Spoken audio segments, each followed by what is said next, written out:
just another day on the beach in Rio. Sun, sand and riot police. There were several lines of riot squads and regular troops.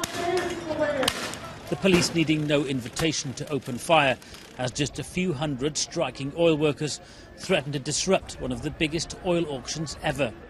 We've had the most bizarre scenes here today, not far from the hotel where the oil auction is taking place. There are riot police and soldiers firing tear gas grenades, even stun grenades, not only towards the protesters but also onto the beach here, where there are holidaymakers and tourists watching incredulously, some of them still sitting there while all of this fighting, while all these clashes are still going on. The government insists the auction process was good for Brazil, earning the country millions in profits and revenues. But most locals we spoke to simply don't trust their politicians after years of corruption to act in their interest. I'm a Brazilian, I pay taxes, says Tadeu Carvalho. But this is a country with no health system, no education and no security. As Brazilians, we pay, and it's the politicians who are all rich. Events inside the hotel went ahead undisturbed.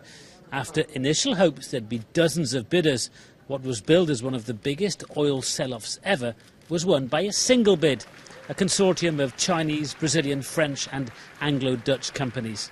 Nonetheless, delighted Brazilian officials declared the proceedings an overwhelming success.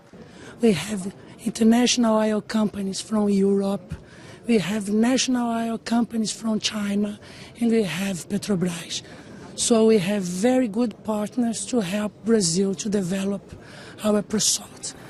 Already a medium-sized oil producer, Brazil is now set to become one of the world's biggest exporters when the Libra field comes online.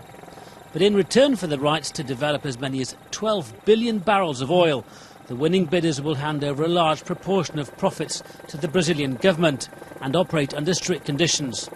Wyre Davies, BBC News, Rio de Janeiro.